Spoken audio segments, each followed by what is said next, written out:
Well, joining us now is a spokesperson for the Israeli Defense Forces, Lieutenant Colonel Peter Lerner. Thanks for being on the programme with us, Colonel Lerner. Let's begin with that audio recording, which I imagine you're very familiar with.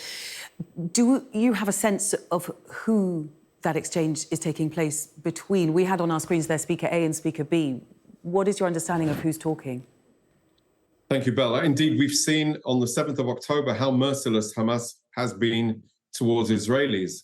In our revelations this evening of how Hamas is using the Al-Shifa and other hospitals, we're showing how merciless they are towards Palestinians in the Gaza Strip. Regarding that conversation, it was an intercept by our intelligence with regard to the two individuals that were discussing the specifics of the tunnel system and the hospital and the abuse. And that's my question, I guess. Yes, that is my question. As a journalist, forgive me, but I have to ask it. Do you have more information on who those people are? Of course, this is intelligence intercept, so I can't go and delve into specifics. But of course, yes, we do. Okay, right. Okay. We heard from a doctor earlier in the Al-Shifa hospital, which is the hospital that they're talking about in that clip. He says that those claims are, and I use his words here, an excuse. He says that hitting a hospital is a war crime. I just wonder what this new revelation from the Israeli Defense Forces lays the groundwork for. Is it, for those of us watching from the rest of the world, a softening of the ground in order for the IDF to begin to hit hospitals? So, Belle, we, for the last 2 weeks, have been telling people to leave the north of the Gaza Strip, and we've made several calls, and also to the Al-Shifa hospital. Those calls have not been accepted and not been responded to and not been adhered to. And now we understand why, because Hamas is preventing people from moving. Hamas is limiting their capability, and this is the reality we are facing. So no, I would... Hang on, just want to come in on that. I mean, 1.4 million people have moved. There are many, of course, who cannot, for physical reasons, move, but 1.4 million people have moved from the north to the south. Last night, the IDF carried out a sea raid on southern Gaza, which is supposed to be safe. That was supposed to be the place they're evacuating to, but they're not safe there because they're being hit in the south too. So what's the point of these evacuation orders? No, we are conducting specific strikes in the south against specific targets, not... There are safer areas in the south, but where Hamas is operating, as we've shared extensively to Sky News, the footage of what we are striking, you can see it's specific precision strikes against specific locations. With regard to our other operations, indeed, we are conducting sweep and clear operations. We have been, for the last 2 days, deeper ground operations in the peripheral areas in order to seek out and engage anti-tank capabilities that Hamas have pre-positioned against our forces. And indeed, it's part of our preparations for potential ground operation that may come. The situation is as such. Since the 7th of October, Israel has decided to change the paradigm. Hamas can no longer be allowed to hold the power of governance in the Gaza Strip as a staging ground for terrorism against Israel. Okay, yeah. I do want to come on to that. I just want to finish on the hospitals now, before we move on to that, which is, I guess my question now, and it was sort of begun by our correspondent who's in Ashkelon at the moment, Deborah Haynes.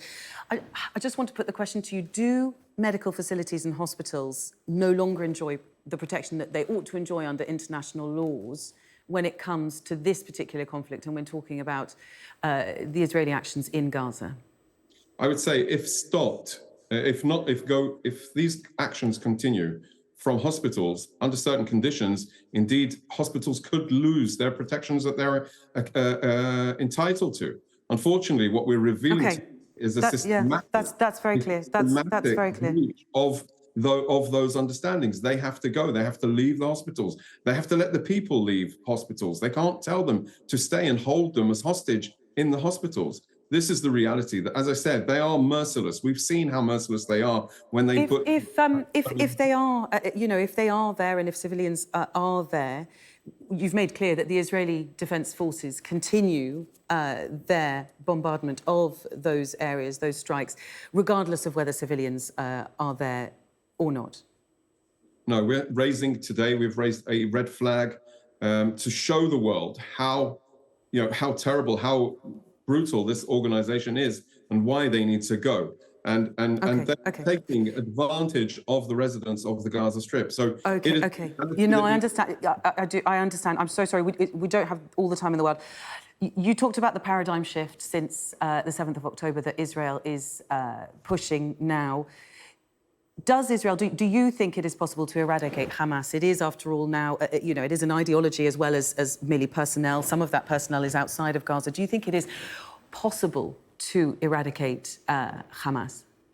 Absolutely. The Hamas terrorist organization has created a government. A government has assets. They have terrorist infrastructure such as rocket launchers, such as naval capabilities, such as command and control positions. Absolutely, the ability to destroy and dismantle this organization as a governing and military authority is possible. We're determined to do it for the safety of all the people in the region. OK, we just heard from the UN, from the US ambassador to the UN. The US, of course, a great friend of Israel. Linda Thomas-Greenfield, she said there has to be a vision for what comes next, a peace process based on a two-state solution. I put to you that after you've eradicated Hamas from Israel, there is no plan, from Gaza, I'm sorry. There currently is no plan. What is the plan after that? What happens to Gaza? Well, ideally, the plan is a safe Israel, a safe Gaza Strip for everybody. Governed by who? Indeed, preferably, the Palestinians will determine their own destiny. Israel has no wishes to return to Gaza and control the Gaza Strip. We just don't want our families to be butchered in their bedrooms by terrorists. This is the situation. But that's a void. That's a vacuum. There's no. That's literally. This is a war that Hamas chose to fight. They chose to breach the perimeter. They strategically accumulated a huge amount of force, hundreds and hundreds of terrorists that breached into our homes.